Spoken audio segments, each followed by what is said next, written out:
My computer finally seems to be rebooted. Okay, yeah, just for everyone who's just tuning in, yeah, we've had quite a lot of technical issues getting this going, but I do believe that we are there. So, yeah, I have a very special guest. Nice little interview that we're going to do with man who's done so much stuff. Worked with Rainbow Arts back in the late 80s. Worked on games like Turrican, Great Giana Sisters, X Out. Went to Kaiko, did a Apidya Gem series. What else has there been? Factor 5, Star Wars Rogue Legacy, or Rogue, Yeah, yeah, all the Rogue Squadron Rogue series. Squadron. That's the one I'm not right. Yeah, But yeah, right. I have an interview today with Chris Huelsbeck. So nice, love to Hi, see you, everyone. Chris. You should be hoping for a good time here. So hopefully we're going to be joining him for the next hour. So I'm going to be asking a few questions about his career. So if I just get them up, so we're going to kind of start from the beginning, and let's see, where are we? Here we go. Right. Okay, so starting off way back when, you cite kind of multiple influences in your story, the likes of Jean-Michel Jarre and Tangerine Dream, but also your grandmother. How did your grandmother encourage that passion for music? Where did it all start? My grandmother was a piano teacher and pretty well known in our town. And yeah, so we had instruments in the house all the Hmm. time. There was a grand piano and a upright. Yeah. And so from a very early age on, we were hammering away on those piano keys. And yeah, so m music was definitely a big part of the family. And I Right. even took some piano lessons at age 5. Yeah. But I quit around when I turned around 7 because the old school way of my grandma did not quite work with my way of exploring music. So Yeah. Okay. yeah, I at that point I had already like affinity to like pop music and particularly like the newer electronic Mm. sounds. That was kind of what inspired me and what I wanted to explore. And I was not so much interested to play like Beethoven. No, So that's yeah. So you kind of decided yeah, to go so into more of a modern that background. that's how the early music stuff started. And then I had all kinds of interests in electronics and Mm. started with computers in my early teenager years. And but I always dreamt to own like a music synthesizer, Yeah. but my family couldn't afford that. So eventually I found the Commodore 64, which Mm. had a real synthesizer sound chip, and that was then my dream. And I was earning money, by delivering newspapers and stuff like that. And finally, I had a Commodore 64, Yeah. and then I had yeah. So those were the early days. Cool. One funny thing Do that I you just saw. want me to go on that, No, or no. do you have additional questions there? One funny thing I saw is your kind of first experience with an organ, like a Hammond organ, in your that you kind of Right. did in your So, did you read that somewhere? Did Uh, you read yes, I read it the bio? in Biog. Yeah. Yeah, yeah. We did like 2 years ago. We did the piano collection, which Mm. had this book going with it that has this kind of biographical scorebook with anecdotes for every piece, and also a little bit of background story and stuff like that. But Mm. yeah, I had an organ when I was about 9 years old. Yeah. And I was actually at some point circuit bending the organ. So I used my electronic skills and enhanced the sound and made new connections inside, and it got actually quite interesting sounds out of it I until bet. one day, couple years later, it blew up. So I think I pushed the envelope too far there. Just kind of, it's just like I can't take anymore. So stop this Exactly. madness. Yeah, And then you but it found out, was good while it lasted. and then Yeah, so you kind of found out about the SID and was right. working on stuff like that. And did you look into like game design as well for a bit, or was it just straight into just creating music? No, you bring up a good point. So when I got the Commodore 64, it was really like, I mean, it's not like today where you get a computer and you have all these like programs and you have the Mm. internet and everything. When you get a Commodore 64, it's just like a blinking cursor and then nothing is happening, you know. And Mm. my idea of like making music with it was like quickly dashed. You know, I think I did like a basic program from the manual, and it was just totally inadequate to make really music with it. Aye. And so for the first year, I was probably just playing games. And then I became very interested because of my love of video games. I became very interested in how are these games made. I wanted to actually design one Right. and become a programmer and worked towards that goal. And I had a friend who was really good at it, and he had already like sold a game to a company. Mm. And so I learned a lot from him, and the rest from books and stuff like that. But ultimately, it turned out, I mean, I started about 3 games and they all went, I don't know. I wasn't happy with the result. Okay. But what I really could do, what I really found out, I was good in like programming the music. Okay. And my friend wasn't good with music, so I made music for his game. Ah, That gotcha. became my first game music ever. The game was called Planet of War. And it's a simple shoot 'em up game. And yeah, so that that was essentially my first introduction into game audio. Awesome. Yeah, just kind of coming together with someone and both of you finding like the stuff that you're actually good at.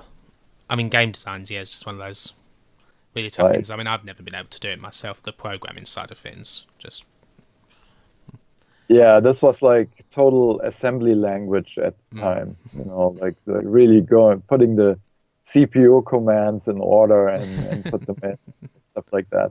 Mm. It was quite exciting actually. Yeah.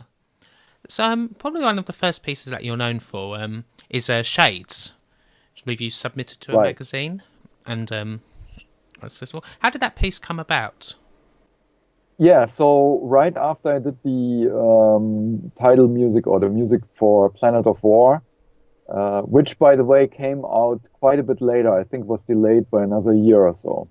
I read an article in the magazines or call for submissions for a contest of music with the Commodore 64. Mm-hmm. And of course, at that time, I knew like, oh, I have to send something in, and the prizes that were promised was from like the grand prize, and then the next 9 front runners would get on like a cover disc, like Okay. Like one of those multi-music yeah, that would jukebox.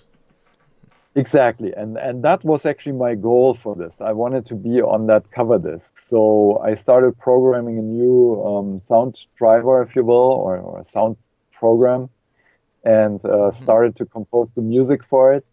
And I think I finished the or like put together the final piece in the last night before the submission deadline. Uh, it was pretty crazy, and I had to We've go all to been there. school. So, yeah. I had to go to school, and I gave the disc and the mailing envelope to my mom in the morning and said, "You have to get this into the post office, and get it sent out. Otherwise, I'll be totally unhappy." And she did, so that was good. Otherwise, I would have missed the deadline. And then, to my surprise, like 2 weeks later, they called me and said I won the contest, and that was really surprising to me. Pretty special feeling. Yeah. So, say you designed your own program. Was that Sound Monitor?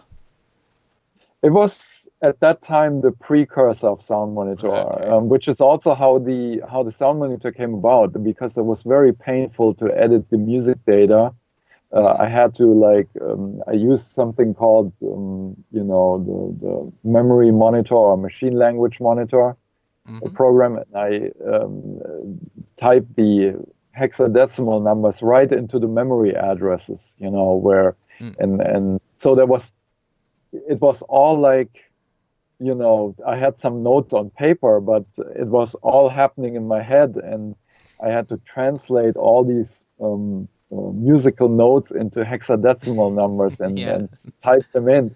And so at that point, I already, this is too tedious. I need something better. And that's when I conceived the idea of like a sound monitor, which is also how the name came about, because it was still pretty much like putting in the values into memory, but it had like specific editors where you could put in actually notation like names. You could say C in octave 1 and stuff like that, instead of like A8 or something. So it actually makes a bit more sense musically. Yeah, exactly. So and that was the sound monitor, and I actually told the editor of who kept in touch with me from that contest, the magazine editor, and told him about this project that I'm doing, the sound monitor, and he said, "Wow, that would be so cool to have as listing of the months for their sister magazine, the Happy Computer." And so I worked towards that goal, and I actually got it. So that was listing of the months there, and that's also how the sound monitor got this distribution essentially. Cool. It became like a tool for many scene people and stuff like that. Oh, nice one. So Shades and kind of sound monitor, it all kind of brings you into the attention of Rainbow Arts, who right. So right after I finished the sound monitor, I thought like, what's next? What can I do next? And I was really interested to make more game music for other games. And so I looked in the magazines, and there was an ad by Rainbow Arts, which was at the time the biggest German developer. Yeah. And so I just like called them up on the phone, and I got the boss of the company and on the phone, and I told him, hey, I won this contest and I made this music program, and then I played him some stuff over the phone where I had held the headphones onto the receiving end, and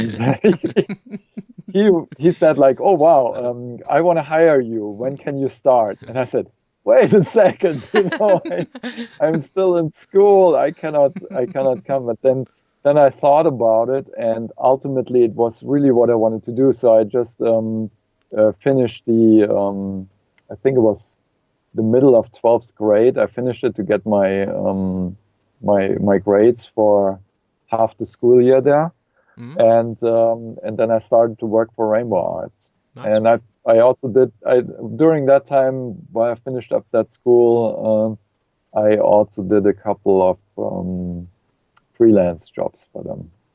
Okay. So what was your kind of first day like, Clint? Just walking into kind of Rainbow Arts with the kind of seasoned programmers walking around everywhere. Actually, like Manfred yeah. No, Manfred wasn't there yet. The people who are probably most prominent that were there, or the one prominent person was Thomas Herzler, who went on to found Blue Byte later. Right. Okay. But also Armin Gezzard, the late Armin Gezzard, who unfortunately passed away a few years ago, who later did the Giana Sisters. He was there, and then another programmer, his name was Arndt Nolte, but I think he's doing application software now instead of games. Okay. Anyway, so these three programmer guys, they were also a little bit older. I think they were in their mid-20s, and I was just like, I was 18 when I started, and I turned 19 the next month. Yeah. And so I was the youngster in there, and then I saw they were struggling with some programming stuff. Among them, scrolling on the C64, which they could not get in like 50 frames per second smooth scrolling for the whole screen. And I said, the funny thing is I was actually ahead in terms of programming, and I could do it. So that the thing was, if I would have gone to one of them and said like, just like in a one-by-one conversation, hey, let me show you how to do this, that would be fine. But I was so cocky. I came in there as like this young guy with these guys who were already working for months there and said, what? You cannot do that? That's ridiculous. I show you how to do it. And that obviously pissed them off. Put a stick up there, And Austin. so I remember in the first 3 months, they were literally terrorizing me. I also did not, at the time, I did not have an apartment. I was actually sleeping in the office. And I was doing like long nights of programming and making music and all that stuff. So I would like sleep into the day, and they would like start early. They already, one of them had like family and stuff like that. So they came in at 8 in the morning when I had just like gotten to sleep, and they were banging at my door. It was really like they were doing some psychological warfare. It's like a payback for my cockiness. But Just anyway, it was fun time. Eventually, they all came around and we became friends. Yeah. And I learned my life lessons too and stuff like that. So hazing. And the rest, as they say, is history, right? Yeah, that's it. Moving on to Giana Sisters. And here again, reading your biography, you managed to squeeze a 4th channel from the SID.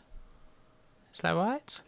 Right. So I was already like, right when I started, I always was into like pushing the envelope. What else can I get out of the SID sound chip? And one day I got this program called DigiDrums, which played digitized samples of drum sounds.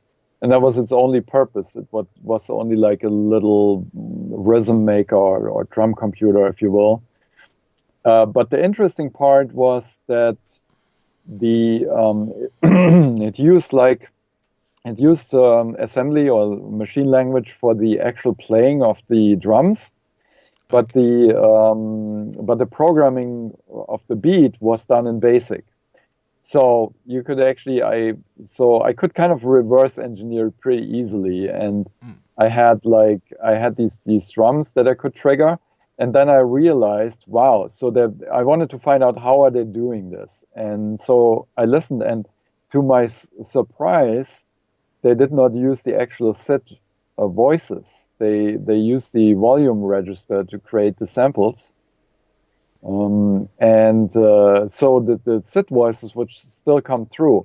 And that's when the light bulb went off, that I could create something like the DigiDrums, but play it on top of the sound monitor. Okay. And I had this concept or this whole thing, I had it I started in February at Rainbow Arts, and I had it by June, that technology. A friend of mine actually built a little hardware sampling, cartridge that we could plug into the back of the C64, and we could sample in digitized drums and other noises and instruments and sounds and stuff like that. I made all the software for that and integrated it into the sound monitor, and it was ready to go. And I actually had a couple of pieces that were really cool. But being now part of a games company, I had to wait until like a game was ready to ship to put it out there. And then what happened was, in about, I think it was August or September, it was like we were getting close to our release for like, I think there were 4 projects or so where I had made DigiDrums. It wasn't just Giana Sisters, there was also like Bad Cat, a pretty unknown, shitty game, and Jinx and a bunch of other ones. But anyway, So I had a whole bunch of pieces going, and they really sounded great. And then Martin Galway came out with Arcanoid, which you're probably also familiar with. Yeah. I think it was around September or so. And I was like, it definitely disappointed me that we didn't get our stuff out first. because he kind of got credit for the fourth voice there, even though Did similar the stuff. Arcanoid music or the Galway system did not use actual samples. They were more like very, very short, 200, I think it could be a maximum of 256 bytes of like almost like digitized waveforms that he would slip in Yeah. as these as the fourth voice. I'm kind of Whereas trying to think mine were sort like of here. real samples where you could like sample in you know, like voices and even like music instruments. I did some bass sounds with it and stuff like that. So yeah, but anyway, so that's that anecdote in a little bit more detail. Yeah. Okay. What was the feeling like at Rainbow Arts then when, or was the situation like when Giana had to be pulled? Right. So Giana Sisters came about because we went to a magazine, you know, like a promotional tour, and they were totally enamored with the you know, Super Mario Brothers. They had imported a system from Japan and were playing it up and down and were like also writing about it and stuff. And so that's when the boss of Rainbow Arts became aware of it for the first time. He had never heard or seen it before. He saw it in their offices and said, "Oh, that looks so simple. We could do this in like a couple of weeks." And the guys at the magazine said, wow, if you could do a game like this, you would certainly get like super high ratings in the 90s. And at the time, you know, that was everything to get like high ratings in Yeah, the magazines. in those days. So with that in mind, the next day he made a conference at Rainbow Arts and said, we're making a game like Super Mario Brothers, and you know, we'll just change the graphics a little bit, and we'll change it from boy to girl, and we call her the Giana Sisters, so something like that. So it was really like a very quick decision of doing this, and it was obviously the whole concept was, you know, plagiarism, if you will. So no wonder there that we got into legal trouble later, but. At this point, I can always say like the music was not Nope. taken from Music Mario was Brothers. completely original. Most original Exactly. thing. So, but anyway, yeah. And so then I think it came all to a head when the English distribution of the game ran a marketing campaign that actually was calling out Yeah, they did. Kind of Super Mario Mario. Who. Yeah, exactly, something like that. Move over. here, here come the dinosaurs or something. Anyway, Red rag so to a ball sort of thing. anyway, so and at that point, I think Nintendo was already active in the UK, and they said that can't fly. So they sent a nasty letter, and Rainbow Arts pulled the game from the shelf. Yeah. But by that time, it had been their most successful game, and it had a good run. So yeah, It had already been out, so I mean, it was easily available enough for people who wanted to play it, even right. without being on the shelves. Yep. So, Hard and Heavy as well, kind of following on for that, because obviously that was supposed to be the sequel to Giana Sisters at first. Right. Did the music at all And in change that fact, game? Has it kind of got completely different? yeah, well, when the project started, it was really Giana too, and then you know the bad letter came in from Nintendo and pulled the game, and at that point they decided, okay, in order to still make this game, we have to totally change the look and the feel of it. So they made them into robots and changed the name and stuff like that. And I hadn't started on the music yet, Okay. so I made something. The soundtrack is a little bit more, you know, like something more fitting to like a sci-fi or Yeah, a bit more robotic futuristic, thing. intense. Sort of thing. Exactly. Yeah. Yeah, it's unfortunate. It's not a bad game. It's a little bit hard and It's heavy. very, very hard. Yeah, Trying to play it that was was just like, another wow. thing. I always advocated for not making games too hard, but you know, it's Yeah, like Giana Sisters was when kind of a bit more nice and relaxed compared to that one. it's always it's to this day, I think it's the problem of like hardcore gamers making games. They just end up being very, very difficult. So, If they don't think too much, like if they only focus entirely on right, their audience. Yeah, right, I right. agree with that. R-Type, as well, kind of moving on again. One of the things that R-Types, I mean, such great compositions. It amazes just how completely different the title themes to both the Amiga and C64 versions are. What inspired that decision? Was it just a case of like wanting to get the most out of both chips, or? Yeah, I was doing the transition to the Amiga about after, I think really R-Type was my last big C64 project. And I think it's also, that was already after the era of like sampling, because the newer C64s that came out didn't support that feature very well. And the memory footprint of the games were getting so large that like samples was not really that desired in a release. And I mean, it had been done also. So I developed like a, sorry, last thing was the TFMX system. Yeah. And that enabled me to do sounds that were very much, or I thought like they sounded, very good drums. I could multiplex different sounds on one channel in a way so that it actually sounded like more voices than just those three.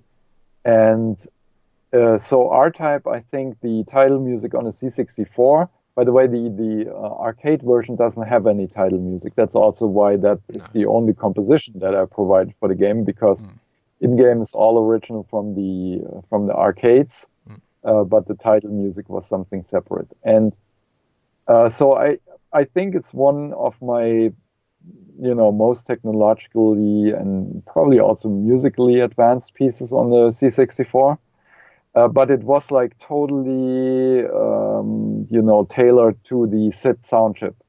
And when I switched over to the Amiga, which was like, I think development-wise, it was a little bit like maybe a month behind. I figured, the Amiga's strength was sampling. So I could have like more natural sounds in there instead of totally going with the electronic side. So I wanted to do something with a little bit of an orchestral or cinematic feel.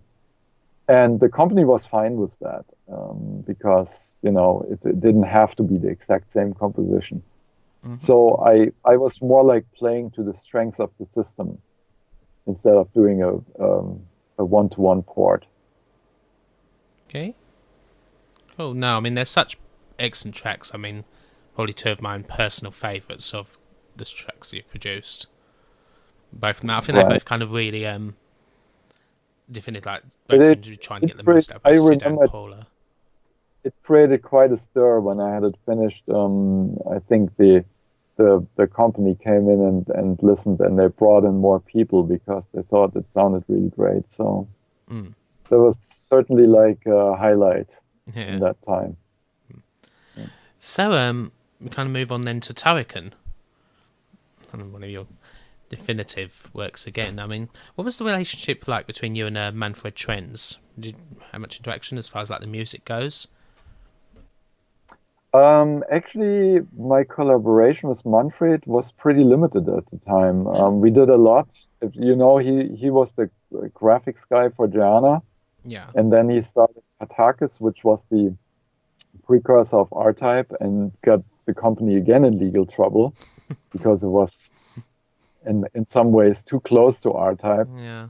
But ultimately that also got the company the opportunity to port R-Type to the home systems, because the actual rights holder in the UK couldn't really do it technically. So they saw Katakis and said, hey, we got to hire these guys to do it.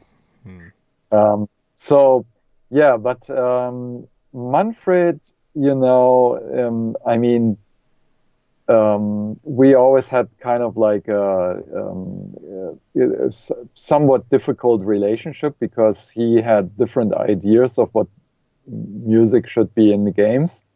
He often wanted me to do ports, or as you would nowadays say, illegal versions Yeah. of compositions and put them into his games. And I wasn't interested in that. I wanted to do my own No. composition. Yeah. And then with Turrican, the C64 was really like maxed out so much that there was not actually that much music in the games. No, there's only a couple of pieces here and there, isn't there? Right. So, and I had already moved on to the Amiga at that time. So really, I didn't do much with Manfred, but I did a lot with Factor 5, which did the Amiga ports. Or they're in a way like, even particularly Turrican 2 is not even like a port in that sense. It's really like its own version. And it was really developed with the eye towards the Amiga. Because didn't Manfred for Turrican 2 on the C64, didn't he just do that entirely by himself for one of the versions of Turrican?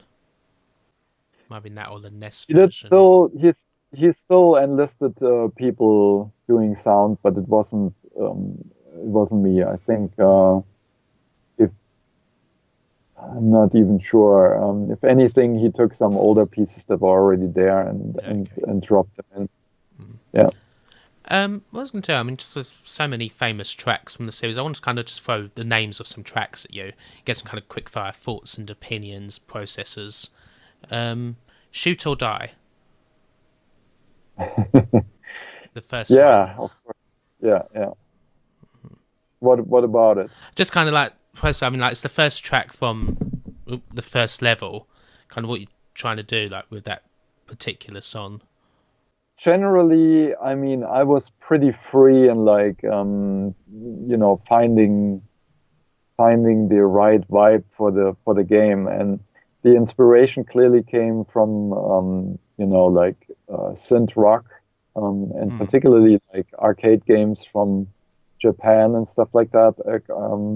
Those were a big inspiration, but really also like I wanted to.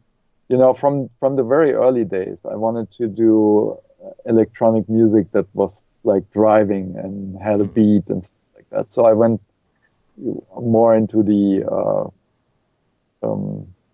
what do you say, like the rhythms of rock instead of like pop music. So it was all a little bit faster to push you forward in the game. And then just like all the influences that I had to that point, be it like Jean-Michel Jarre or Kraftwerk or all those things, they together with the Japanese influences from the arcade, that all came together. And so for me, it was like really, like finding my own voice, I would say. What about I mean, you get kind of a lot of tracks, something like that, but then you get something like Enemy Mine. I think it's the fourth level of Turrican. It's kind of this really kind of slow, kind of moody piece. Right. Kind of similar to... And that was probably... I was composing all kinds of ideas, and then we, Julian Eggebrecht from Factor 5, who oversaw the whole production, he was the producer for Turrican 1, and then he founded Factor 5, actually, with the other guys. And so he was a big fan of my music, and we had always like long discussions of what ideas to develop and where. So I played him some stuff, and we talked about where it could go. And it was just like one of those things. Oh, this sounds cool. This could actually fit for this level and stuff like that.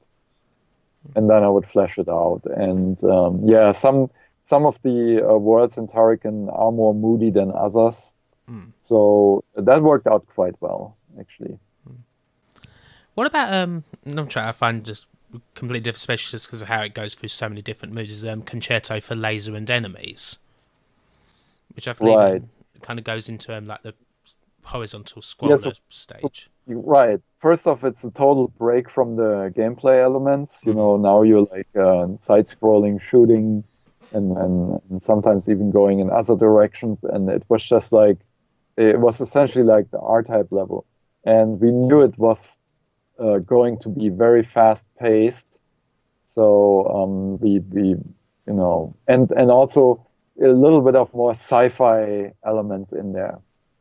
So, I mean, I cannot tell you exactly how I came up with like certain melodies or so, but it has an unusual beat.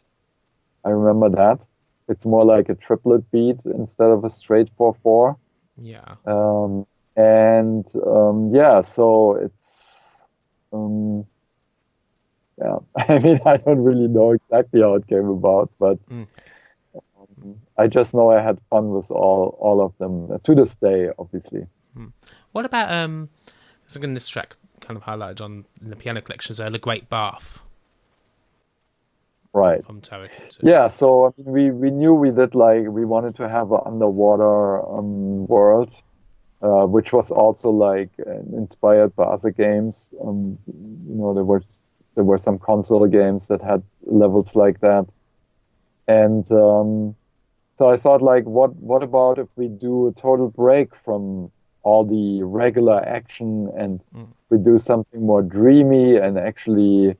Um, I think one of the things that came to mind was the the docking scene from 2001 from the movie, Yeah. which is like totally different music than what you would expect.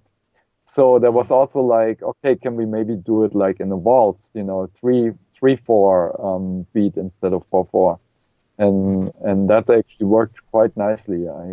That whole contrast of like the action around it and then going underwater and it's this dreamy waltz essentially. Yeah, again, it's just so different. It has that kind of chamber music almost feel about it. Yeah, yeah, Awesome. And the final fight itself. right.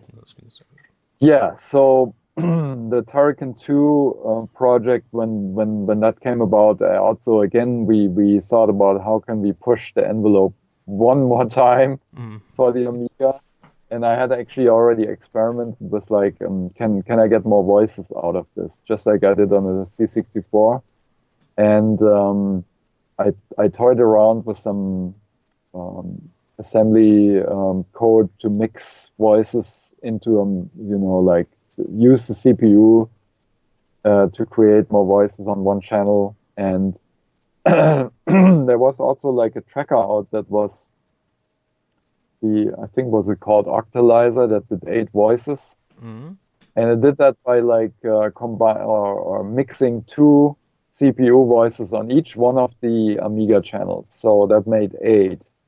But all of them sounded a little bit shitty, so I wasn't happy. Destroying the quality of sample doing that. It takes something away, and the CPU is not really fast enough for that. So I thought about a different route. A friend of mine who worked mostly on the Atari ST, his name is Jochen Heppel, colleague. He did actually a kind of like emulator to play my TFMX tunes from the Amiga on the Atari ST. And since the Atari ST didn't have sampling channels, that it just had like a digital analog converter, and you had to actually push the data out yourself with the CPU. That's why most of the in-game musics of Atari ST games don't use samples. They use the pretty bad sound chip of the Atari ST, which was even less capable of than the SID sound chip. But yeah, so he had this emulation of essentially what the Amiga was doing, and I thought like this is perfect, and talked to him if I could have this mixing core of his programming there, get me the source code and look at it and adapt it back to the Amiga, and then my idea was to mix it onto one of the Amiga channels and keep 3 of the regular Amiga channels just like they are, like, and that was actually the 7-voice system. And the advantage of it, I think, over like an Octalizer or something, is that the three Amiga voices are still as pristine and clear as they ever can be. So you can play like bell type sounds and they don't sound grainy and stuff like that. And then the four CPU voices, they can be used for like drums who are grainy anyways, or bass, you can use that or for your like sound bed. chords. Exactly. So, and that was really what made the Final Fight perfect. And Final Fight was the first piece that I did with that system when it was finished, and it was also kind of like a showcase. So that's also why it starts out the way. It builds and builds and builds, and more voices are coming in at the beginning and stuff like that. And you think like, when does it ever end? It's a long piece for music, for video game music at that time. It's about 7 minutes. Yeah. Well, that was all like Julian. He always pushed like, oh, make it a little bit longer, do this, do that, and yeah. So one other thing I kind of want to go on with the Final Fight as well, because I mean your music's been in a lot of different venues. I mean you've had like the piano collection, some music like Great Bath, but also the orchestra for pieces like the Final Fight. How does the collaborative process work for taking something like Final Fight and giving it that orchestral treatment? Yeah, well, I have really the best team in the world for that. I mean, first of all, Thomas Böcker, who is a big fan of mine since his teenager years. He used to write me letters that he's my biggest fan, and I thought like, oh, I get these letters all the time. But he he really pushed the envelope in terms of like video game music with orchestras in Germany and now even worldwide. Yeah. So he made it his career to bring video game music to the orchestra, and then he over time, he met different arrangers and orchestrators, and found these absolute top people in Finland, Jonne Valton and Roger Vanamo, who first of all are fans of games themselves. So they're not just like your typical old school arranger or orchestrator, but they actually get it, what the music is about. And they're also, I know particularly Jonne is like, he started out as a scene guy on the Amiga. Yeah. And he's a fan of my music as well. So it's just like the perfect team to make something like that happen. And then on top of that, obviously Kickstarter, which makes all these projects possible. Because where else could you get the budget together for crazy projects like this? Yeah. So we're very happy about how that all developed. Aye. Okay, so we kind of move on to going after Rainbow Arts, because I kind of go back to Vince, and you form Audios, or Kaiko, as also known. Right. So at the end of the 80s, early 90s, we became a little bit wary of like working for other people with our talents, and they're making all the money and stuff like that. So we thought like, okay, I think it's time to think about branching out and forming our own company. And I had a few very talented friends, and they actually also pushed me to leave Rainbow Arts and start something with them. So that became Kaiko. And for a few years there, it was actually really like a very nice startup, and it was growing. And I think it could have gotten really big ultimately. Yeah. Yeah, we were missing somebody like the Julian Eggebrecht person, somebody who was like just taking care of the business side. The administrator. So yeah, exactly. And then we didn't have that. We were all like creative types, and so it actually folded in '94, unfortunately. Yeah. Kind of one of the main games that Kaiko left behind is Apidya, another great work for you. Right. One thing about that was kind of interesting. I mean, Kaiko released a soundtrack on CD, there was a release of the soundtrack, which wasn't common, and it was kind of its own arranged soundtrack. You've also released your own albums. Let's have a That look. was actually my second CD, and I mean, when you talk about Kaiko, it really was us, and and you know, one of the reasons also why I left Rainbow Arts was I wanted to, you know, make my own audio studio, you know, like music studio, like really take it to the next level professionally, and you know, like I was also like in my early days always dreaming about, you remember, like having synthesizers, and Yeah. even though the C64 and the Amiga were great outlets for my you know, to get my creativity out, I still had that dream of like making actual records and bringing the music to even a bigger audience. And I wanted to have this big studio, you know, with like Yeah. all those machines, you know, like big mixing desk and synthesizers and all the cables and stuff like that. Yeah. That had a Glory Street. fascination for me. So in the early 90s, we started to build that, and I think by the mid 90s, I actually had what I was dreaming of, and it was quite sizable. And well, then a couple years later, it all went back into the computer, but that's a different story. But yeah, so Kaiko and Audios was really founded with that goal in mind to make CDs and to make great games. And the first CD came actually out in '91. That was Shades, my debut album, and sold quite well. We did not put it into regular retail. We sold it all by like on mail order. Yeah, like mail order and fairs, special fairs and stuff like that. Nice. And we sold 11,000 copies. That's So, not bad. in a large part, that was funding the development of Apidya. Yeah, it kind of all goes kind of back into one another. Kind of interesting. It's Yeah. one of the cats shows Kaiko that to have a company that's kind of that treats the music like as important as the games. That's Right. something you often get. As one of the co-founders, I made a good point for that. Yeah. So, so then you find yourself kind of, for a couple of years, you moved to California, moved to America. So Right. So by the late 90s, it turned out that game development in Germany was really like going away or going into direction. Sorry, I have a little bit of a cold. yes. That it didn't really satisfy me creatively, and also like I mean, it was weird.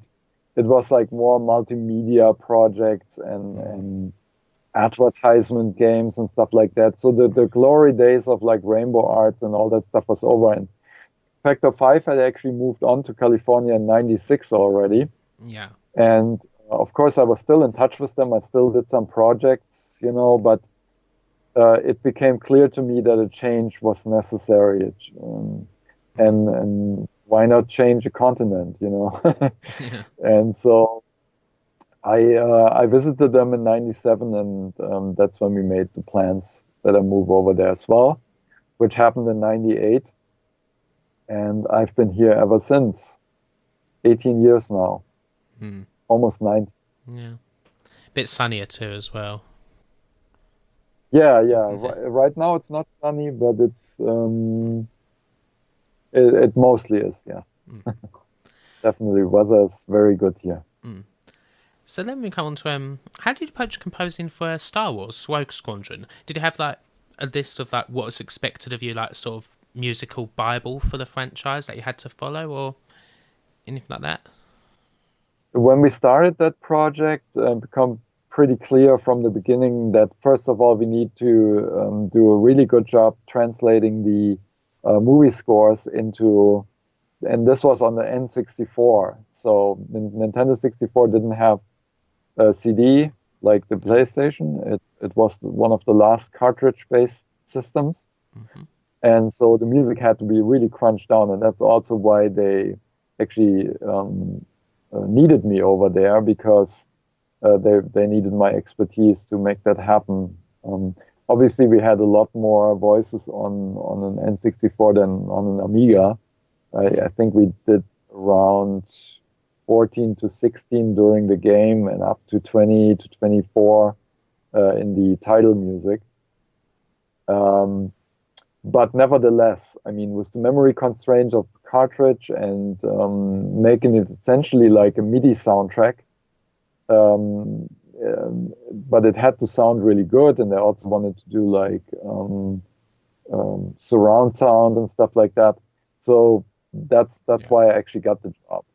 And yeah, so we were working on that for about a year, and it was pretty crazy. And one thing that was also Julian wanted definitely also to compose some new music for the game. So it wasn't just like porting all the Star Wars music from John Williams, but also have new pieces in there. So I did my best to, live up to the god. Get that thing. Because I was like a huge fan of John Williams' work. Yeah, definitely quite a thing to have on the old CV. To do like some music and I remember that first year was very hard. I actually developed some physical ailments over it because I was so stressed to make that right. Yeah. And for a long time after it was finished, I could not even look at it because I thought like, oh, that this could have been so much better and this and that. And then I think it was like 3 or 4 years later, I played the game really in earnest for the first time, and I thought like, wow, and I actually did quite a good job there. So that's how these perceptions can sometimes fool you. Yeah. So then, okay, through the 2000s, you continue to work with Factor 5. You work on they did quite a bit of middleware for Nintendo, like audio-related middleware. Did you have any input on that, or was that kind of your department? Right. So the music sound system was actually a continued development of the system that I started on the C64. TFMX, I mentioned that earlier, that it gave me quite some features, to make the most out of the sound in the sound chip. And that was, for example, like multiplexing different sounds onto one voice and stuff like that to make it sound like more than there is. And I ported that concept to the Amiga and used it there just in the same way to enhance the capability. So you could do things like where you would play like very short drum-like sounds, bass drum, snare drum, hi-hat, stuff like that. And immediately after that sound was finished, which was only like maybe a few milliseconds, you would play then like a bass tone or a chord or something like that. And you would perceive as if that was two voices, but in reality it was only on one voice. And what made that possible is instead of like a hardwired sound setup for each instrument, I would have something with it, what I called sound macros, which was like a little scripting language, very simple commands with programming commands also, where you could have like little weights. You could weight by screen frames, and you could build loops, and you could like change parameters of everything, over time. And it was like you could build the sound macros freely at any time. So that was that concept, and we ported that same concept to the N64, and we called that Musics. And Nintendo was so impressed by it that they actually licensed it for their third-party developers. Awesome. Yeah. Thoughts on obviously Factor 5. It was 2009, I think it was, that they stopped going. What thoughts do you have on Factor 5? End of 2008, actually, the company folded. Really, I mean, amid the whole worldwide economic crash there, it was like everything bad was coming together. They had a sizable flop with the with the Lair game, Yeah. which I thought was, you know, it was very unfortunate because the game is not quite as bad as what was made out. There was a lot of back and forth with that control scheme that Sony pushed on us apparently. Mm-hmm. If it would have given the player a choice, which it did later in a patch, it would have probably been received better. And also there was another screw up because a lot of the tester machines didn't have the latest code. The people who were testing the game for the magazines did actually not have the latest patch from Sony, which created much more accuracy for the 6-axis control. And but we in the company had it, so we were tuning the game for that, and it was like playing much better than in the weeks before. But then it went out to the testers, and they still had the old software on their testing machines. So it was just like one bad thing after another happened. Bad communication, that sort of thing. Unfortunately, flopped. I mean, in terms of numbers, it was actually sold quite well, but because of the huge budget and stuff, among them, they decided they wanted a Hollywood composer on this project, so they hired John Debney, which did a really nice soundtrack, no question, but it was also quite expensive. Yeah, big overspend. And so yeah, it was just like a financial flop in that sense. And then there were 3 games in the works, and they all had good potential at Factor 5. But 2 of the publishers of those games ran into financial troubles. So they didn't pay Factor 5 anymore, and so Factor 5 couldn't pay their employees and couldn't find like different people financing in that economic climate quick enough. So everybody was like worried about the world economy and holding their money together, and so it was just like the perfect storm, and so it went under. Very unfortunate. Here's one of those things. I mean, I'm not sure if even like the gaming world, particularly the big game world, has recovered from that, where it seemed like for a long time, like one bad title or one underselling title can kill a company, no matter what else. As I said, I mean, it was really the combination. I think if it was just one bad title wouldn't have killed the company, but the combination was this economic crash that did it in, for sure.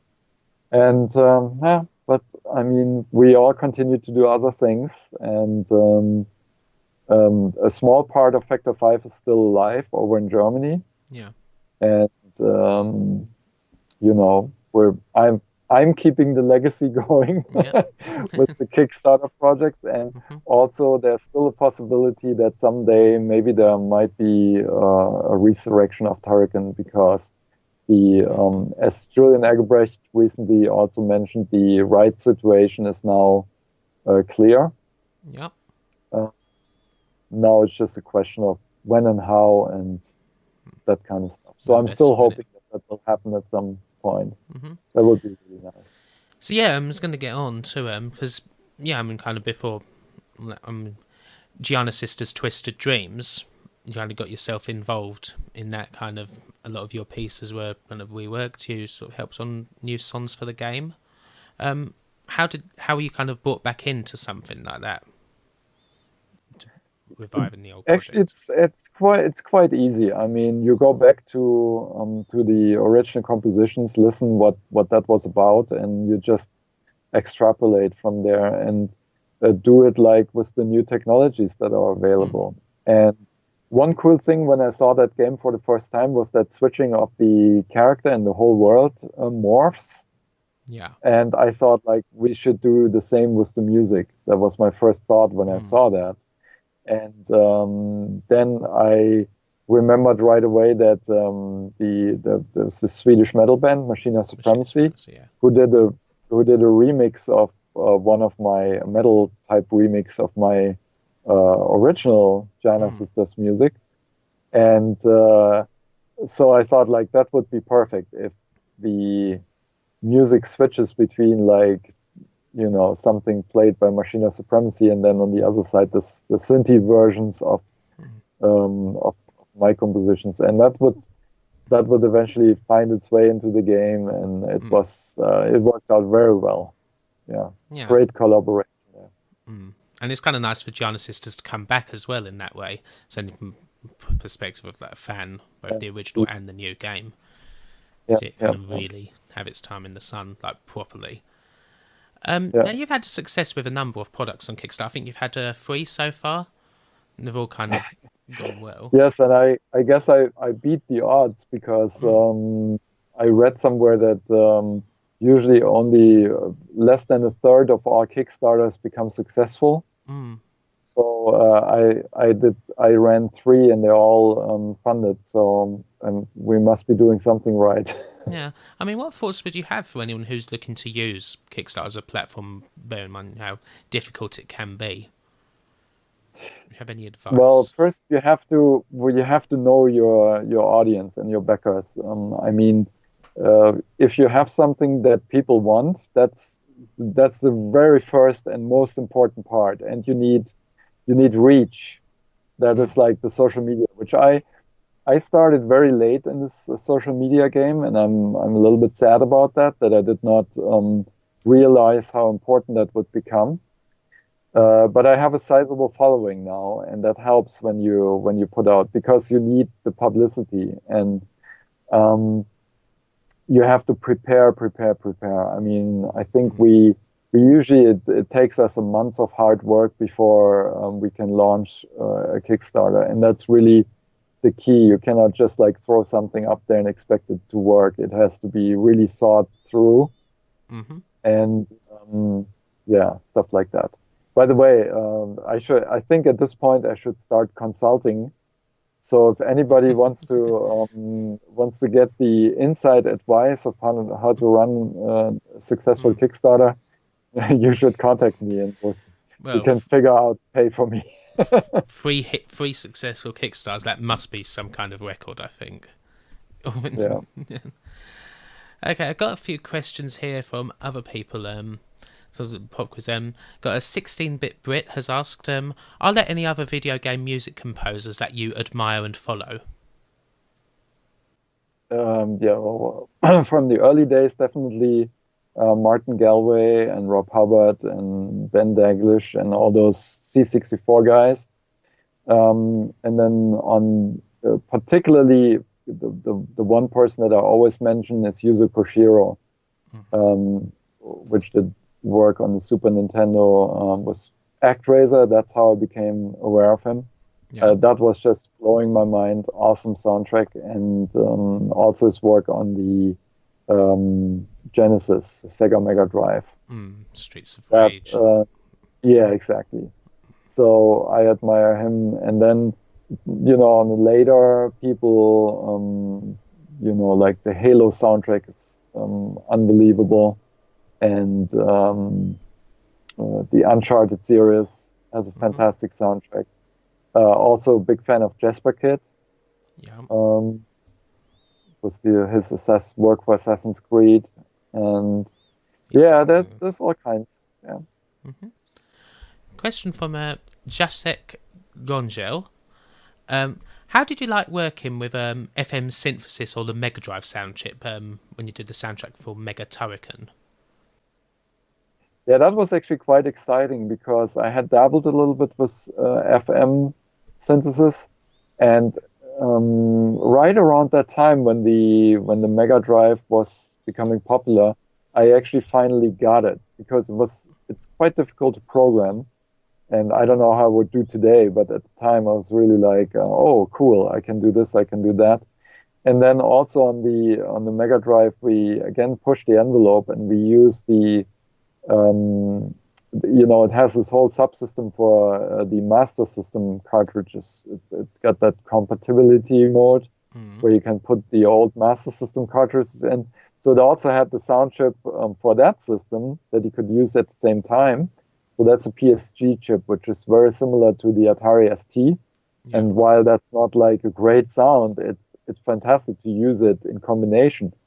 And then on top of that, if that wasn't enough, we also wanted sampling in there.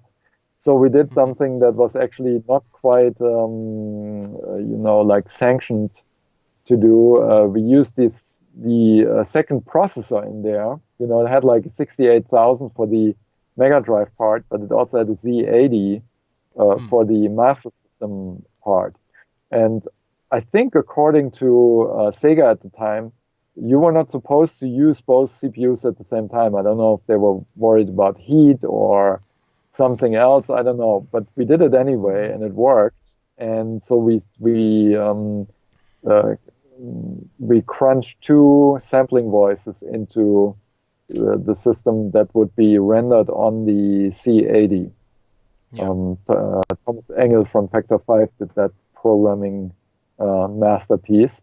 So we had in the end six voices from the FM chip, up to 4 voices. I think 3 regular, like square type voices from the PSG chip and the noise channel. So that makes 10, and then 2 sampling channels. So that made 12 voices, which was really an awesome combination of possibilities and crazy work to put that together. But I'm still very proud of the result for Mega Turrican. It's Big Ian wants to know about the differences between composing for C64 and for the Amiga. What was that? It's Big Ian wants to know about differences between composing for C64 and for the Amiga. It means like technically or in terms of the actual songs that you create. Right. So, yeah, I mean the two sound chips are very different. The C64 synthesizer sound chip, so you had like you would do your compositions in a very electronic way and thinking about the composition in an electronic way. Whereas on the Amiga, you could sample in, instruments. If you wanted an accordion or a trumpet, you would just like sample it in and use it that way. Yeah. And also, I mean, it's also memory thing. You're definitely more room on the Amiga and stuff like that. So I don't know. It's just, but from the inputting the actual note data was very similar.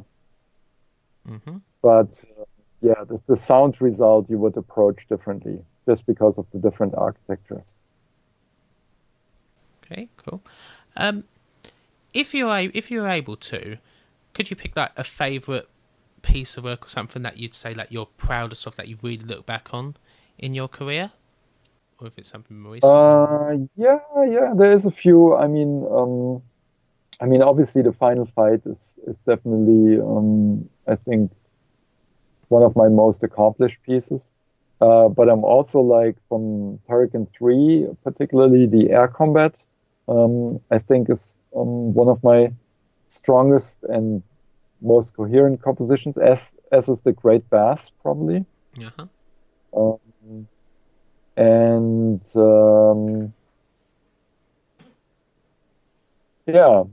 probably here and there something from Giana Sisters and stuff. But those 3 I would probably, and yeah, as you mentioned, the R-Type title on the Amiga. Mm-hmm. Okay.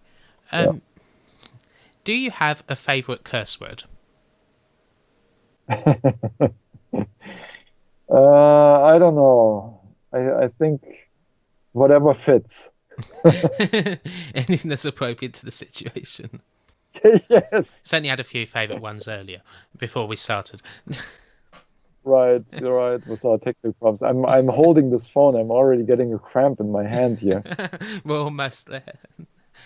What are you currently working on?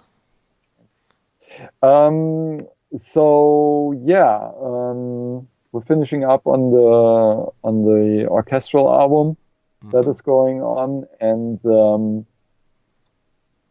there's a bunch of projects, smaller ones, and something bigger looming Hmm. that I can't talk about because they're like under non-disclosure agreements. Yeah.